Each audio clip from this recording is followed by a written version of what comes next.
Hello बच्चों, how are you all. तो आज हम केमिस्ट्री का हमारा 5th चैप्टर स्टार्ट करेंगे जो है पीरियोडिक टेबल। बहुत ही बेसिक और इंटरेस्टिंग सा चैप्टर है। तो without wasting any time let get started with our video. So periodic table जो कि आप लोगों का 5th चैप्टर है, ठीक है।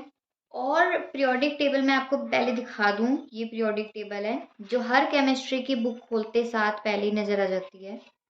वो है आपकी पीरियोडिक टेबल। मतलब आप कोई सी भी केमिस्ट्री की बुक खोलो, किसी भी लेवल की खोलो, 9th 10th 11th 12th या और भी मतलब किसी भी क्लास की खोल लो, केमिस्ट्री की बुक खोलते साथ ही एक टेबल नज़र आएगा और इसी टेबल को बोलते हैं पीरियोडिक टेबल।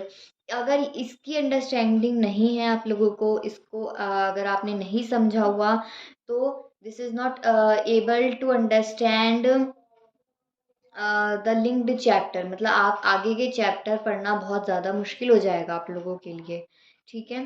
तो बेटा पीरियोडिक टेबल बहुत इंपॉर्टेंट चैप्टर है। आज के वीडियो में मैं इसका एक एक डाउट, एक एक क्वेरी क्लियर कर दूंगी आप लोगों की और पूरा चैप्टर अच्छे से हो जाएगा आप लोगों का। तो ये है आपकी पीरियोडिक टेबल, ये है मॉडर्न पीरियोडिक टेबल। तो ये जो चैप्टर है आपका पीरियोडिक टेबल, ये 3 पार्ट्स में डिवाइड है बेसिकली। तो पहले आज हम इस वीडियो में ए पार्ट पढ़ेंगे जिसमें हम कुछ केमिस्ट, कुछ साइंटिस्ट के बारे में पढ़ेंगे जो पहले आए और उन्होंने अपनी periodic table the on the basis of atomic masses of the element, पर वो फेल हो गई, डिस्कार्ड हो गए उनके लॉ। तो इस वजह से मॉडर्न पीरियोडिक टेबल आई। तो आज के वीडियो में मॉडर्न पीरियोडिक टेबल तो नहीं कवर कर पाएंगे जो कि आपका इस चैप्टर का बी पार्ट है, पर आई एम श्योर दैट इस वीडियो में हम ए पार्ट ज़रूर से कंप्लीट कर लेंगे।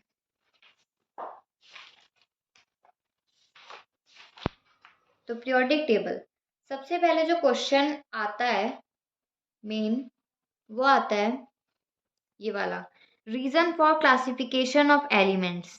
मतलब देखो जो एलिमेंट्स हैं जैसे hydrogen, helium, lithium, beryllium, boron, carbon, nitrogen, oxygen, fluorine, neon, मैंने अभी तक 10 तक एग्जाम्पल दिए हैं। तो ये जो एलिमेंट्स हैं इनकी क्लासिफिकेशन की क्या ज़रूरत थी, क्यों इन सबको क्लासिफिकेशन करना पड़ा, what is the need to classification the elements, ठीक है। तो सबसे पहले तो देखो यहाँ पे लिखा हुआ है, it helps in studying the element in an organised manner. देखो एलिमेंट्स को हमने एक ऑर्गेनाइज्ड मैनर में लगाया, ठीक है, एक कैसे मैनर में लगाया, ऑर्गेनाइज्ड मैनर में लगाया। तो फिर हमें इजी हो गया एलिमेंट्स के बारे में पढ़ना, है ना। देखो अभी ऑर्गेनाइज्ड मैनर में लगे हुए हैं तो इजी हो गया ना इन सबको पढ़ना, इजली इनके बारे में स्टडी करना, their atomic number, electronic configuration, atomic masses, ठीक है। तो आई एम वेरी श्योर कि आप 5th चैप्टर पे हो, तो 1st to 4th आपको ये सब चीज़ें अभी तक क्लियर होंगी, तो मुझे ज़्यादा एक्सप्लेन करने की ज़रूरत ना पड़े, ठीक है। तो सबसे पहले तो एलिमेंट्स को अच्छे से पढ़ने के लिए हमें क्लासिफिकेशन करनी पड़ी, ठीक है। और it helps in correlating the property of elements. Elements की प्रॉपर्टीज पता लगाने के लिए ये बहुत ज़्यादा इम्पोर्टेंट था। और it's helps in defining the relationship of an element with another. और इस पीरियोडिक टेबल से हमें पता चलता है कि एक एलिमेंट का दूसरे एलिमेंट से क्या संबंध है। जैसे नियॉन का सोडियम से क्या संबंध है, फॉर एग्जाम्पल मैंने ऐसे ही बोल दिया। तो इस पीरियोडिक टेबल से ही हमें पता चलता है कि what is the relationship between one and another element.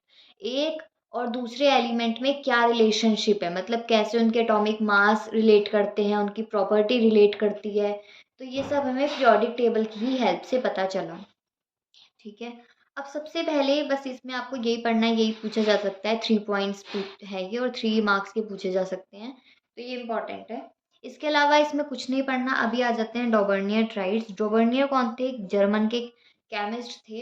Chemist समझते हो ना, जो केमिकल साइंटिस्ट होते हैं, ठीक है।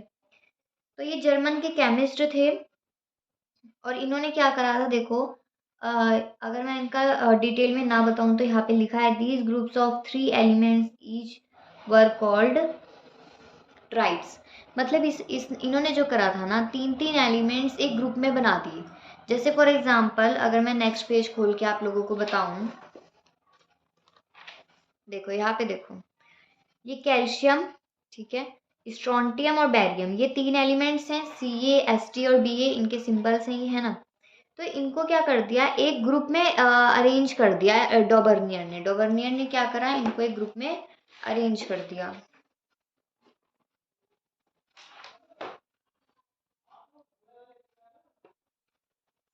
ठीक है, तो डॉबर्नियर ने क्या करा, इनको एक ग्रुप में अरेंज कर दिया। ठीक है, तो देखो यहाँ पे क्या है, ये सभी मेटल्स हैं। ठीक है, और एल्कलाइन इन नेचर के हैं, क्योंकि ये जो है आपके ग्रुप सेकंड के जो एलिमेंट हैं, ये ग्रुप सेकंड के हैं। अभी मैं आपको वो भी बताऊंगी कि क्या होता है।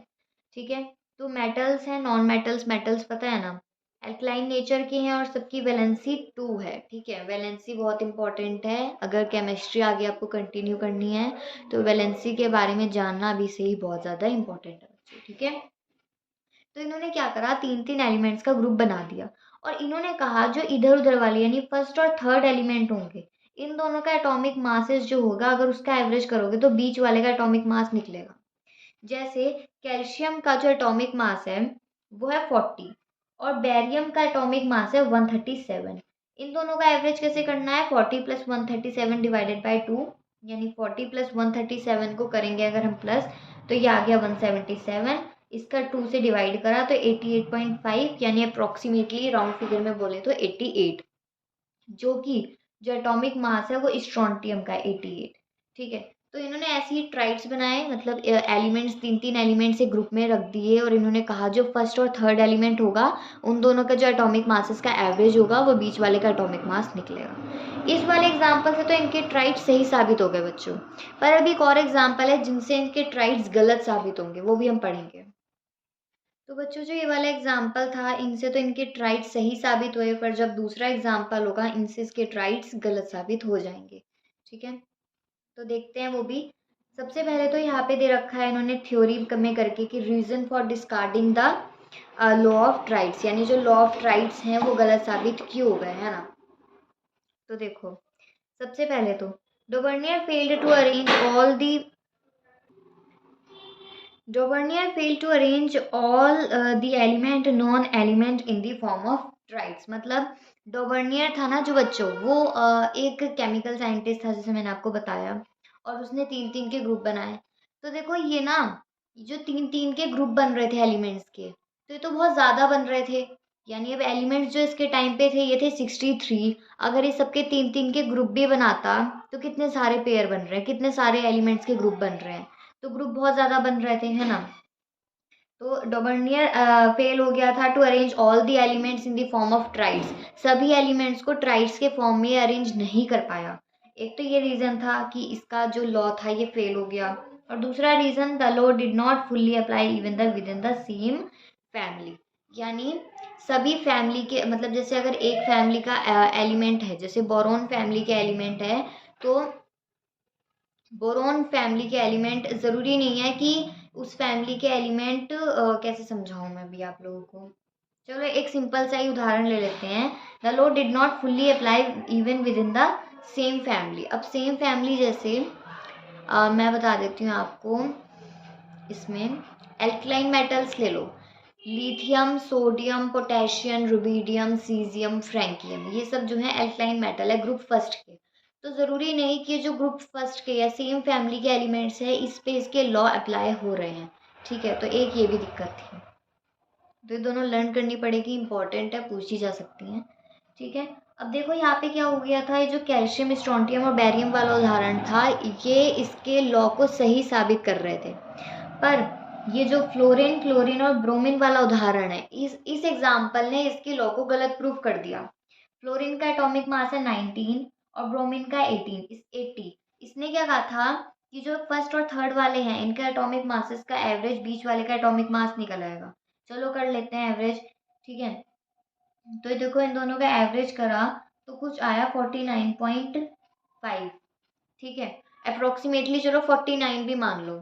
ठीक है, पर जो एटॉमिक मास ऑफ क्लोरीन है वो है 35.5, तो इससे इसके लॉ गलत साबित हो गया। ठीक है, क्योंकि क्लोरीन का कितना निकल रहा था 49.5, इसका कितना आया, वो सॉरी, इसका कितना निकल रहा था 49.5, है कितना 35.5, तो इससे इसके जो है लॉ गलत साबित हो गए, इसके ट्राइड्स। अब आते हैं Newlands law of octave. Newlands Dobereiner के बाद आए, ये भी एक केमिस्ट्री थे, एक साइंटिस्ट ही थे, ठीक है। ठीक है, तो जो डॉवर्नियर के बाद आए वो आए न्यूलैंड्स, इन्होंने ऑक्टेव बनाए। देखो बच्चों, डॉवर्नियर क्या कर रहा था, थ्री थ्री के ट्राइड्स बना रहा था, मतलब तीन तीन एलिमेंट्स को एक ग्रुप में डिवाइड कर रहा था।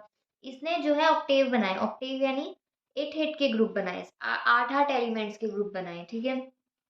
इनका पूरा नाम था जॉन न्यूलैंड्स, ये एक साइंटिस्ट थे, लवर ऑफ म्यूजिक यानी गाना सुनना बहुत पसंद था, गाने के बहुत शौकीन इंसान थे, ठीक है।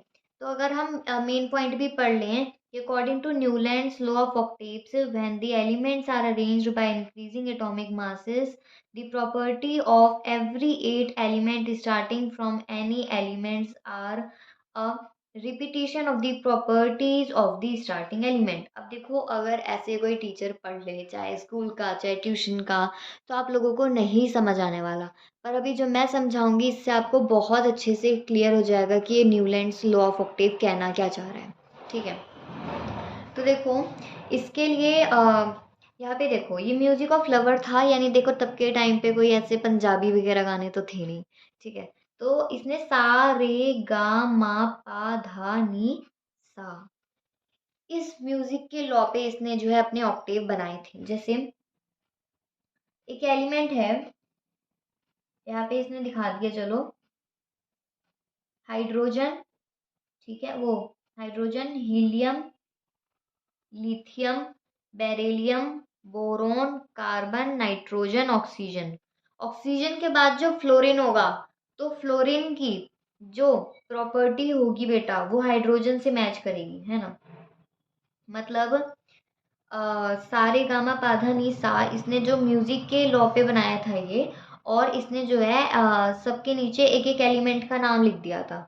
और इसने कहा था जो पहला वाला एलिमेंट है, जो फर्स्ट एलिमेंट है, ठीक है, उसकी प्रॉपर्टी एट्थ वाले से मैच करेगी। तो अगर हम पढ़े सा रे गा मा पा धा नी सा, तो सा वाला जो है हाइड्रोजन, ठीक है, उसके बाद रे वाला है लिथियम, गा वाला है बेरिलियम, मा वाला है बोरोन, पा वाला है कार्बन, धा वाला है नाइट्रोजन, और नी वाला है ऑक्सीजन, ठीक है। तो इसने कहा था कि जो first second third fourth fifth six seventh और जो एट्थ वाला एलिमेंट होगा, यानी फ्लोरीन, ठीक है, फ्लोरीन, तो फ्लोरीन की जो प्रॉपर्टी होगी वो फर्स्ट वाले से मैच करेगी, जैसे हाइड्रोजन से मैच करेगी, ठीक है। मेरिट्स ऑफ न्यूलैंड्स क्लासिफिकेशन, क्या क्या फायदे थे न्यूलैंड्स की क्लासिफिकेशन के। सबसे पहले तो इसका जो सिस्टम था ये क्वाइट वेल था फॉर द लाइटर एलिमेंट, जो लाइटर यानी जो ज़्यादा डेंसर एलिमेंट नहीं है, जो ज़्यादा डेंस नहीं है, ज़्यादा भारी और रिएक्टिव नहीं है, ठीक है। तो उनके लिए अच्छा था, लाइटर एलिमेंट के लिए इसका सिस्टम अच्छा था, जैसे लिथियम, सोडियम, पोटेशियम। और ये रिलेट करता था the property of element with their atomic masses, है ना। तो property of element with their atomic masses, जैसे लिथियम है, तो लिथियम की प्रॉपर्टी और लिथियम का एटॉमिक मासेस इसके सिस्टम से, इसके जो लॉ ऑफ ऑक्टेव था उससे रिलेट हो रही थी, ठीक है। मतलब फॉर एग्जांपल लिया था मैंने, किसी भी एलिमेंट की प्रॉपर्टी और एटॉमिक मासेस रिलेट हो रही थी इसके सिस्टम के हिसाब से, ठीक है। देखो, ये सब इतना कुछ पढ़ने की जरूरत नहीं है, न्यूलैंड्स का पूरा इसमें यही दे रखे हैं कि कहाँ पैदा हुआ था, कब पैदा हुआ था। अब इधर आ जाओ, reason for discarding the law of octave. यहाँ तो मेरिट्स मेरिट्स होते हैं बेटा फायदे, है ना। तो मेरिट्स लिखने को आ जाएंगे या बेनिफिट्स लिखने को आ जाएंगे, किसी भी तरीके का कुछ भी करके दे देंगे वो टीचर्स आपको एग्जाम में, ठीक है। तो यहाँ पे मेरिट्स दिया हुआ है, यानी न्यूलैंड के क्या क्या फायदे थे इसके सिस्टम के, इसके लॉ के। पर reason for discarding the law of octave, मतलब इसका जो लॉ ऑफ ऑक्टेव था ये डिस्कार्ड भी हुआ, यानी फेल भी हुआ। अब फेल क्यों हुआ, देखो बिल्कुल अपोजिट है।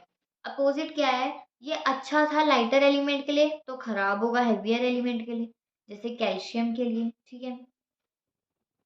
उसके बाद यहाँ पे देखो, इसने जो है कोबाल्ट को और निकल को स्लेम स्लोट में रख दिया विद फ्लोरीन एंड क्लोरीन, ठीक है। अब फ्लोरीन एंड क्लोरीन हेलोजेंस हैं ग्रुप नंबर 17 के। ये आपको तब पता चलेगा बेटा जब मैं मॉडर्न पीरियोडिक टेबल पढ़ाऊंगी, ठीक है। और उससे भी ज़्यादा अच्छे से पता चलेगा जब हम इसके स्टडी ऑफ स्पेसिफिक ग्रुप्स के बारे में पढ़ेंगे। तो अभी एक बार समझ लो ये, ये वाला जो बेटा आपका पोर्शन है ना, केमिस्ट वाला, साइंटिस्ट वाला, ठीक है, ये सब थोड़ा सा रटने वाला है, समझने वाला भी है, पर थोड़ा बहुत रटने का भी है। ठीक है, तो इसने क्या करा, कोबाल्ट को और निकल को सेम स्लोट में रख दिया विद फ्लोरीन एंड क्लोरीन। ठीक है, जैसे एक ग्रुप है, तो इसने क्या करा, सपोज, तो देखो बच्चों, जैसे एक ग्रुप है, ठीक है, तो इसने कोबाल्ट को और निकर को विद फ्लोरीन एंड क्लोरीन रख दिया।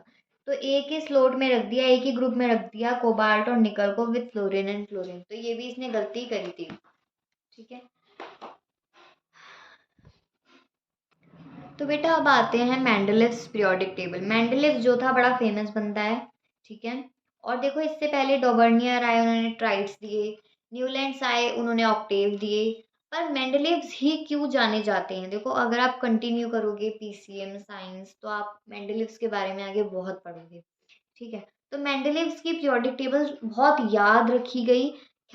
देखो इसकी ना, फिलहाल इसकी प्रॉपर्टी जो है हालांकि गलत थी, एटॉमिक मासेस के बेसिस पे बना रहे हैं अपनी पीरियोडिक टेबल, ये चीज याद रखना। ठीक है, डॉबर्नियर आए, उन्होंने भी एटॉमिक मासेस के बेसिस पे अपनी पीरियोडिक टेबल बनाई, न्यूलैंड ने भी atomic masses of the element के बेसिस पे ही अपनी पीरियोडिक टेबल बनाई, और मेंडलीव्स ने भी अपने atomic masses of the element के बेसिस पे ही अपनी पीरियोडिक टेबल बनाई। ठीक है, और जो मॉडर्न पीरियोडिक टेबल है वो on the basis of atomic number of the element, element के एटॉमिक नंबर के बेसिस पे हमारी मॉडर्न पीरियोडिक टेबल। ठीक है, तो ये बहुत याद करे जाते हैं। इन्होंने हालांकि पूरी अपनी पीरियोडिक टेबल सही बनाई थी, कुछ गलतियों की वजह से इनकी जो है पीरियोडिक टेबल सही नहीं मानी गई। ठीक है, तो ये तो कुछ नहीं है, देखो इनके बारे में है, मेंडलीव्स के बारे में, ये essential feature of the periodic table है। बस इसमें एक सवाल पूछा जाता है कि कौन सा ग्रुप इनकी पीरियोडिक टेबल में मिस था, तो वो था ग्रुप नंबर 8। ठीक है, तो ग्रुप नंबर 8 जो था वो मिस था इनकी पीरियोडिक टेबल में। ठीक है, यहाँ पे लिखा हुआ है ग्रुप 8 हैज नो सब ग्रुप। ठीक है, कोई मतलब सब ग्रुप नहीं था, 8th ग्रुप इनकी पीरियोडिक टेबल से मिस था। ठीक है,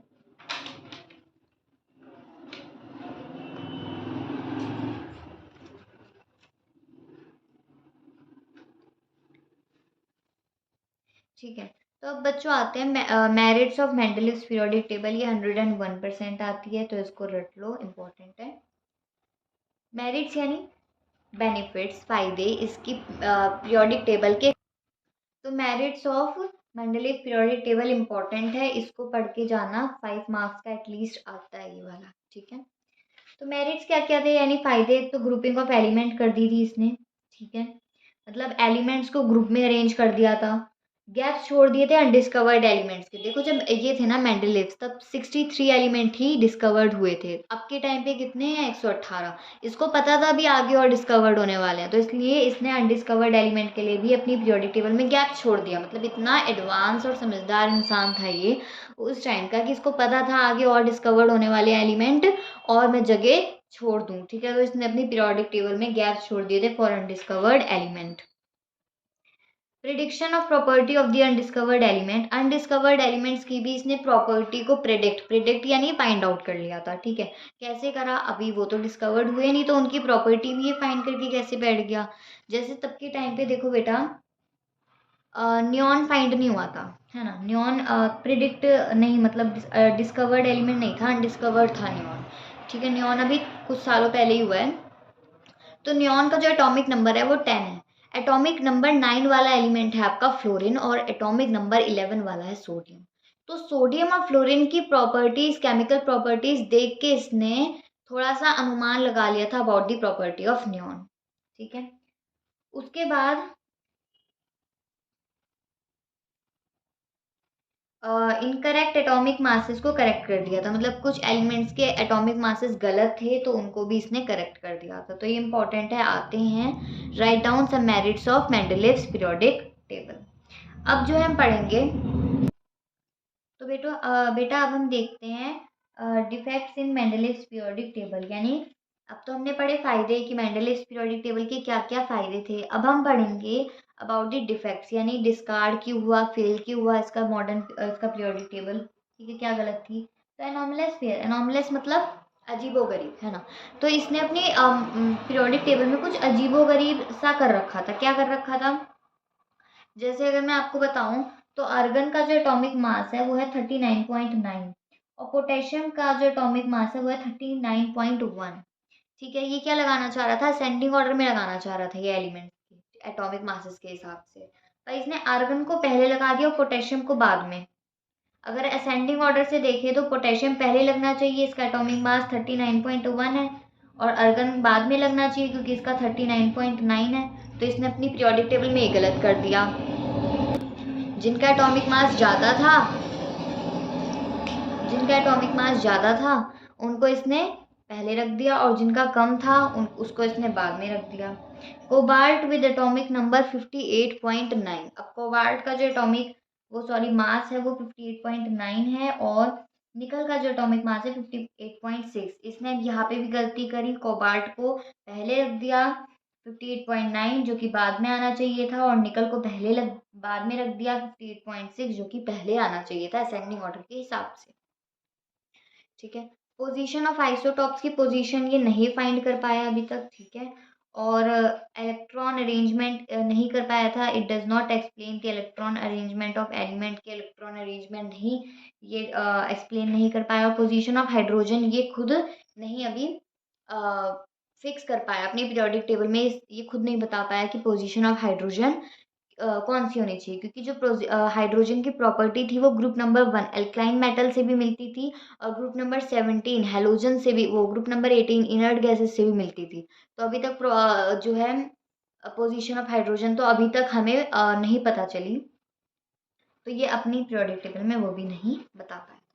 तो यह इसी के साथ आपका ए पार्ट कंप्लीट होता है, और नेक्स्ट पार्ट में हम पढ़ेंगे about the modern periodic table. अगर वीडियो अच्छी लगी हो तो लाइक करना और बेल आइकन को प्रेस करना, चैनल को सब्सक्राइब करना। तब तक के लिए बाय बाय।